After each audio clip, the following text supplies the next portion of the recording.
One second, one second. Good morning. Oh, good morning. You nearly forgot about us. I didn't have a link, so I got one from Jake. Okay. Okay, thank you very much for joining us today because we really want to push so many applications for September intake for the medical law. Fantastic. Yeah, so can you tell me a little bit more about yourself? So you are a tutor at University of Law, yeah? That's right. Absolutely. Yes, I've been a tutor here for a year and a half. Okay, and what, like, why you are interested in law? Why did you start teaching exactly the area of law? Right. Well, I've got a long history, but my area of maximum interest is medical law and ethics. And as a solicitor, I used to practice in the area of catastrophic head injury claims and also clinical negligence. And it was this that made me interested in looking at the research angles of this as well.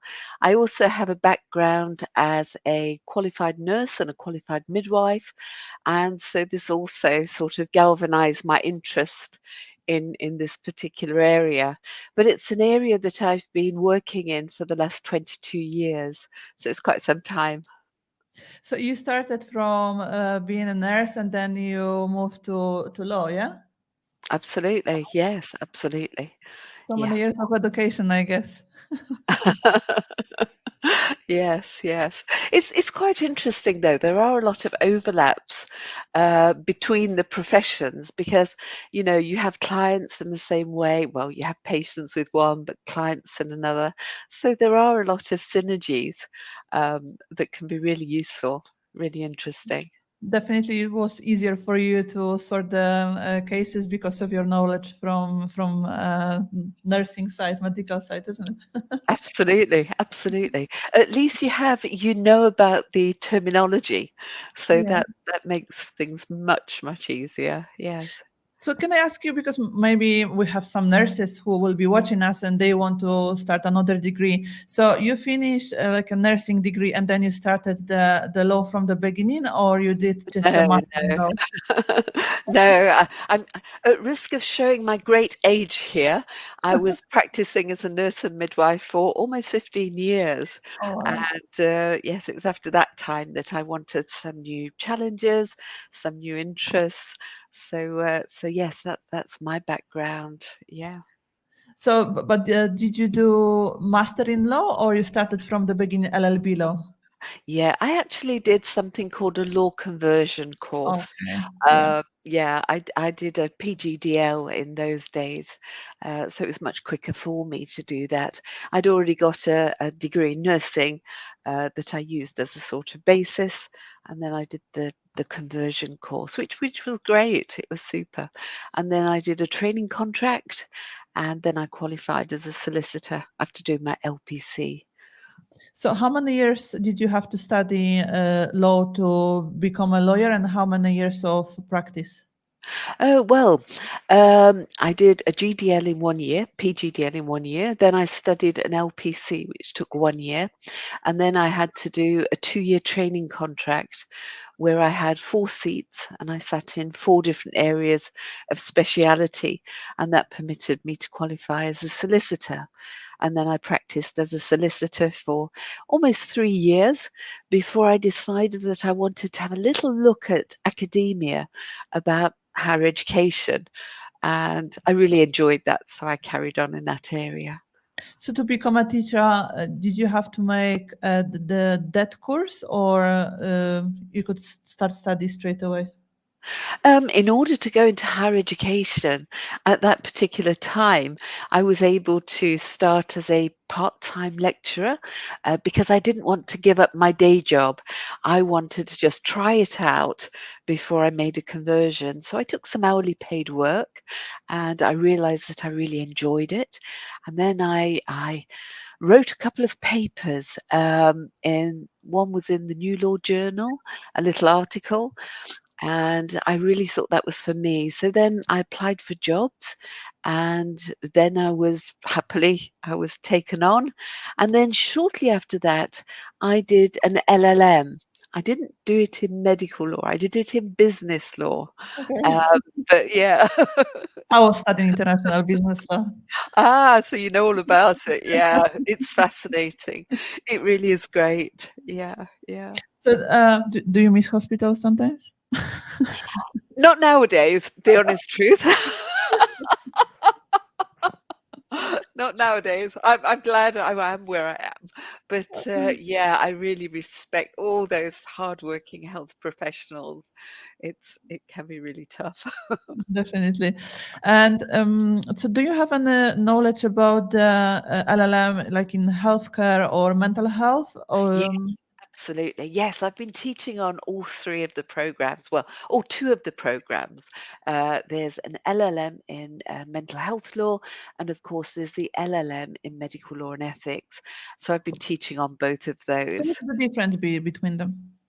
Right. So with medical law and ethics, it's a very broad church. Um, if a student wishes to follow this particular pathway, they have to try and accumulate, or they do have to accumulate 180 credits. And students will first of all study medical law and ethics, which is a 30 credit module. And during that module, you study 10 different topics. So it's a range of issues, all with a specific focus on medical law and ethics.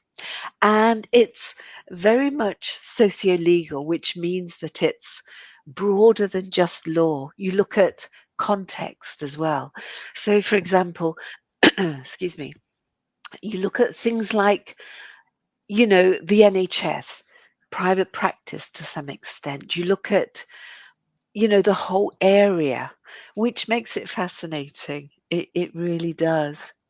Now, with mental health, once again, you have to study mental health as one of your topics if you wish to qualify with an LLM in mental health law.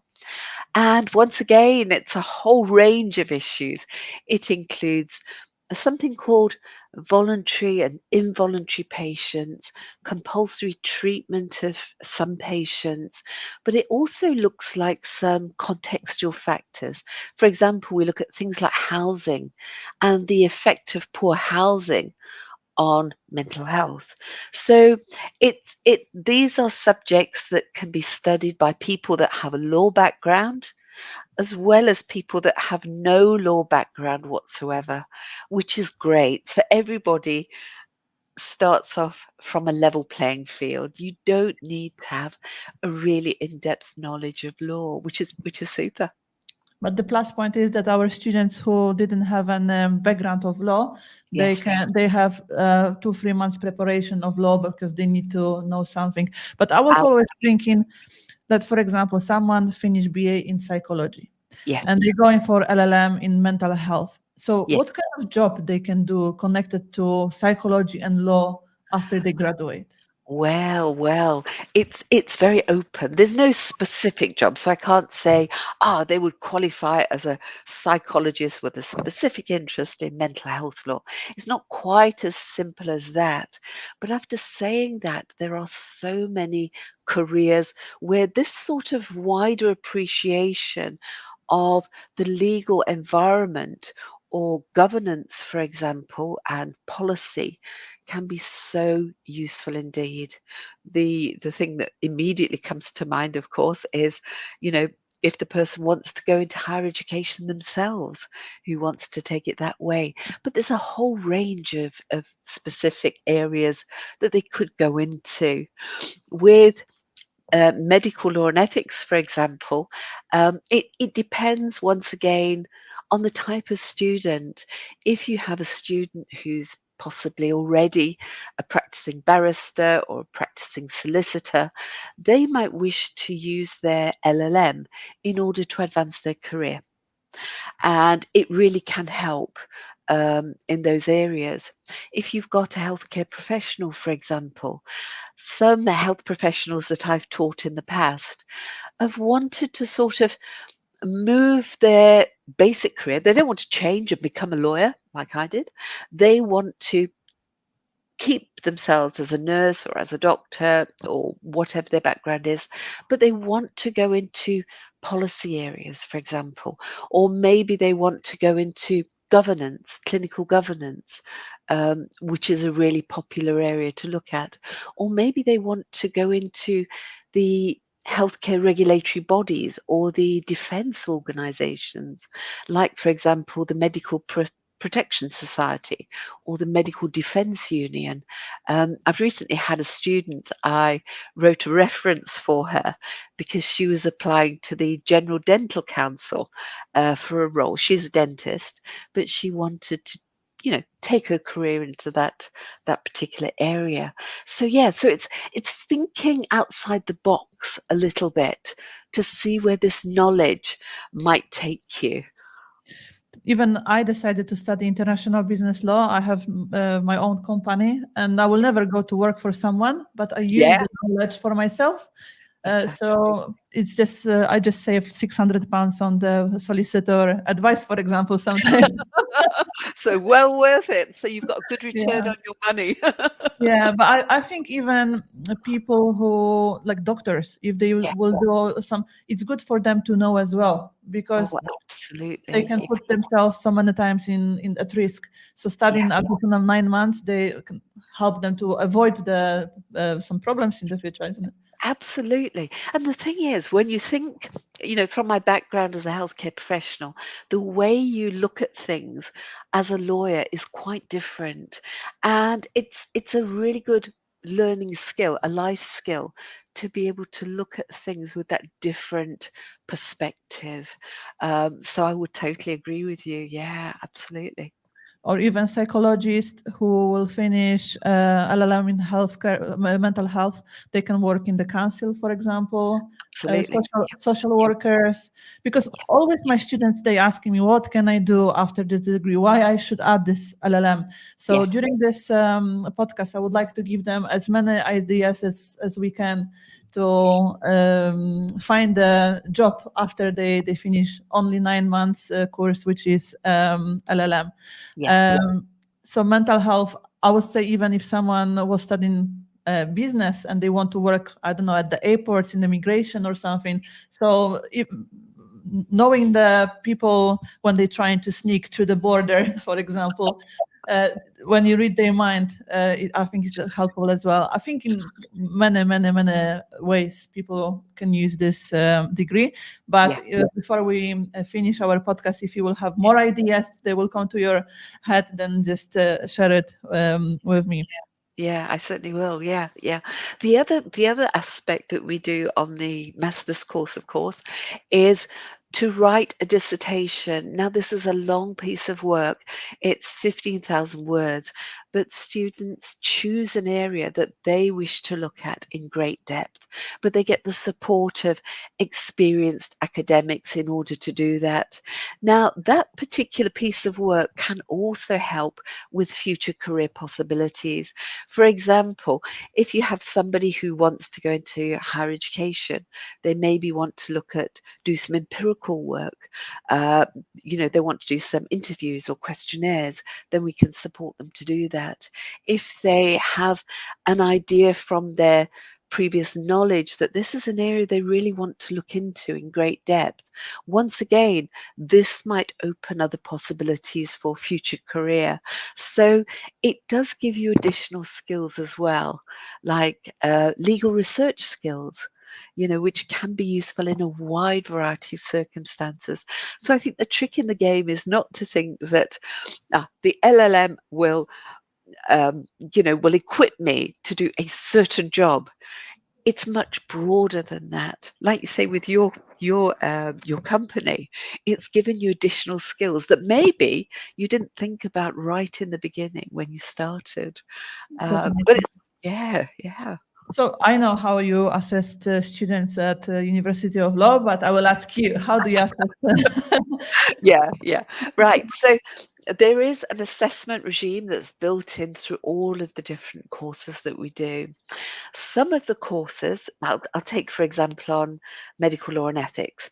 the main course is that of medical law and ethics. Now, that is assessed by an end of course examination. It's 3 hours, it's online, and you answer 3 questions from a choice of 5. So that gives you an opportunity. But that might make you think, oh my goodness, that sounds rather scary.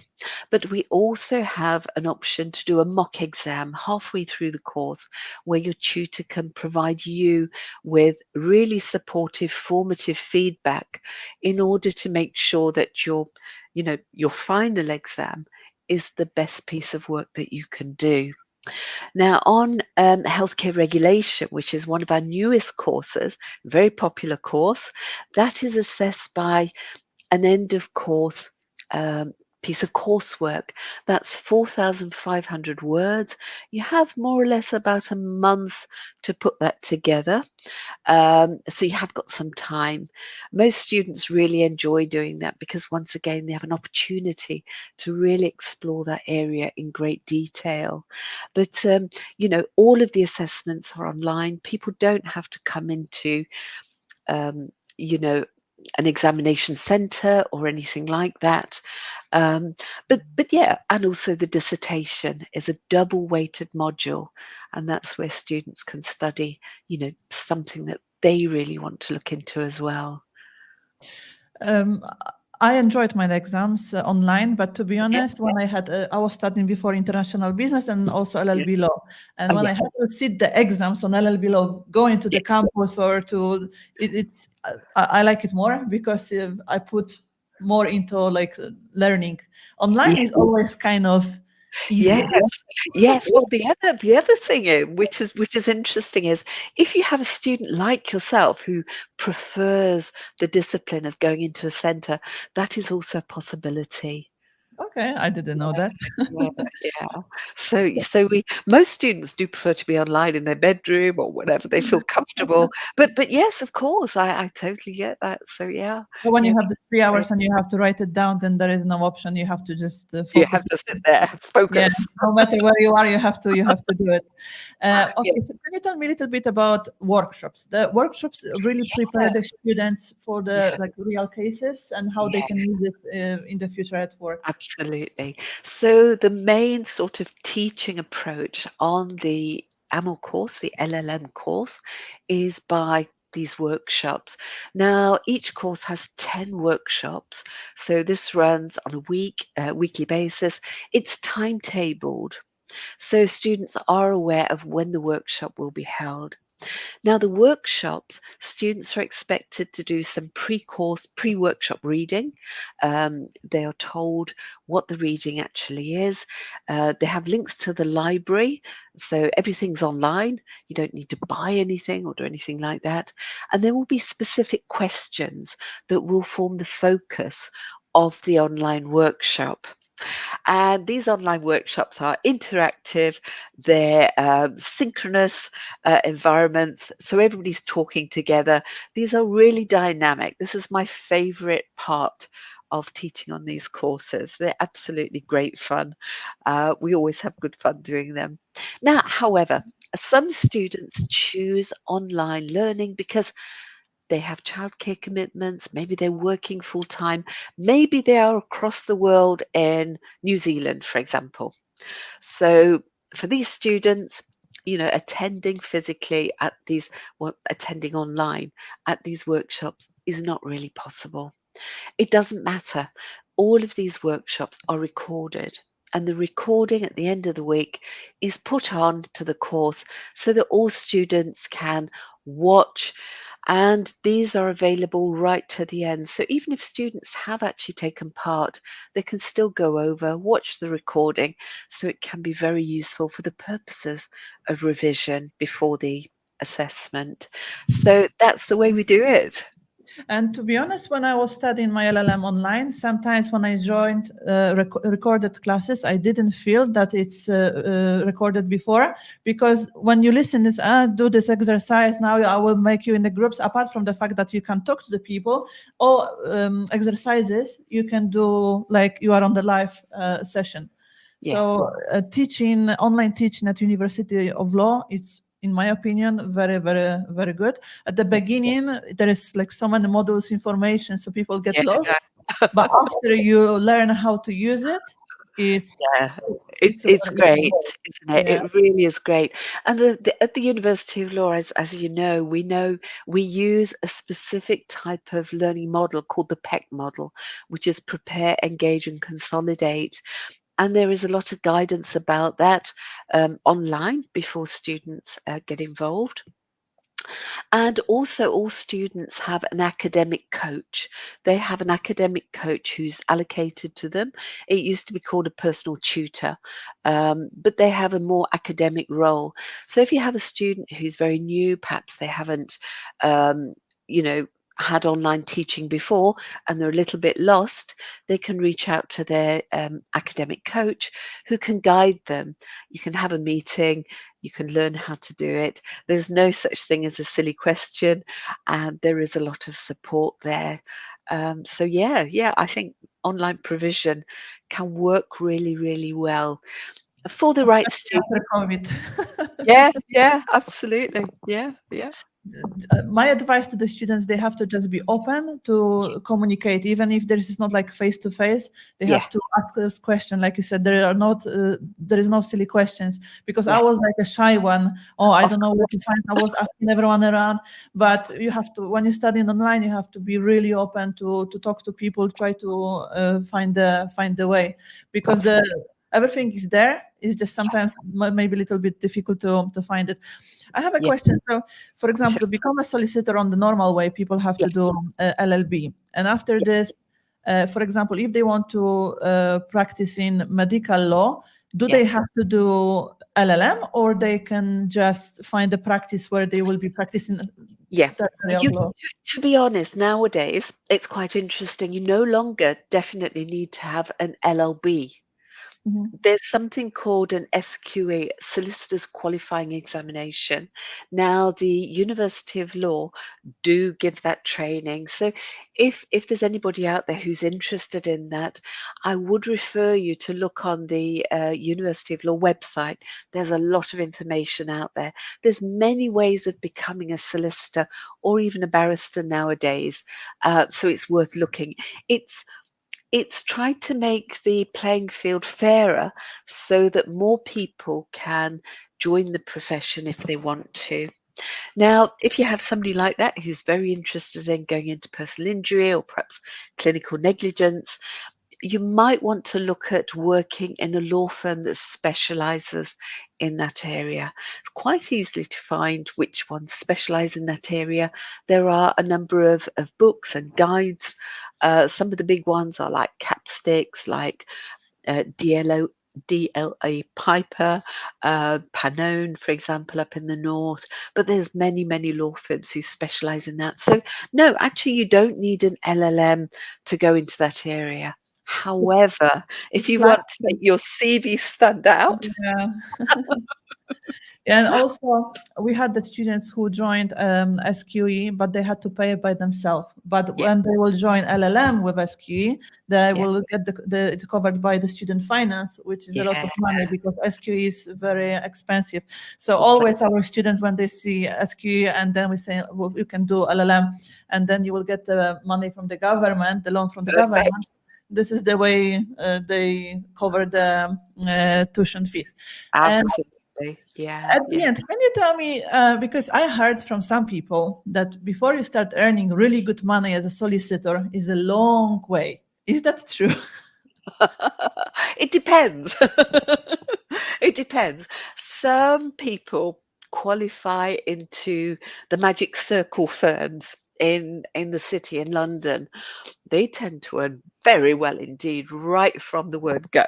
But the thing is, the number of jobs there and whether you're a person who wants to work in the city, it depends. And to be honest, is money the most important thing? It can be a very important thing indeed. But many firms, like the firm I qualified into, which was in Swindon, in Wiltshire, the money was fine. It was good enough. It wasn't the best, but it certainly wasn't the worst either. And there were opportunities to advance. And this is where showing you're interested, getting some more expertise, things like getting a master's qualification under your belt, it can all help in that respect as well. So it depends where you're working. Okay. Some lawyers get relatively modest salaries, particularly those that are working in certain specialist areas. So it all depends, but money is not necessarily the driving factor for all lawyers. Because there's a lot of job satisfaction and, giving Work, back to society as well. yeah, the work is very like prestigious, and when you say I'm a lawyer, I have worked, Exactly. yeah, it's very like respectful. Yes, yes, very much so. Even when I'm saying to my employees that, oh, I finished LLB, I finished the law degree. Oh, okay, okay, okay. So they are always like, Yeah, yeah, you have to absolutely. be careful with the words they use in. Okay, and do you have any like favorite model between in the LLMs in medical law, for example? Do. My favorite area is end of life decision making. Oh my gosh. It's so well, it sounds quite depressing, doesn't it? Yeah. But it's so interesting. It's so fascinating. And dare I say, we're all gonna die. We're all going to have situations where our loved one, our friends die. These are these issues. But the sort of academic considerations are really, really fascinating. And especially when you start to look at other jurisdictions, you start looking at what's happening in other countries and you compare our situation as well. So to my mind, that's fantastic. But mental capacity is also profoundly interesting as well. So ending the life decision, do you teach also, for example, about abortion as well? Yes, we do. Yeah. Yes, that's a whole unit that we look at, abortion. And once again, that's a really, really controversial area. You look at some countries in Europe, like Poland, for example, and you look at some regimes like in Spain, and you compare the two. In Poland, for example, there's a much more restricted access to abortion. And when you look more widely about how that can impact upon the rights and the livelihoods of women in particular, it can be profound. There are certain reasons why that's the way it is. And then you look at places like the Scandinavian countries where there is a sort of right to an abortion for a woman before a certain gestational age. For example, if a woman is before about 18 weeks of pregnancy, there is a right to have an abortion. In Britain, it's different. There's no right to an abortion. You Okay. have to go to a doctor and a doctor has to agree. So it's sort of more limited in a way. Many people don't realize that. They think that it's free access, and it's not. But it's actually controlled by the medical profession in actual fact, which compares with it's quite different to some other jurisdictions, but it's a fascinating area. And then Yeah. you have to look at the rights of that unborn child, the fetus. What rights does that fetus have, prior to birth? It engages with things like human rights. For example, human rights, the right to life, only starts when a child has been born, not before. Okay.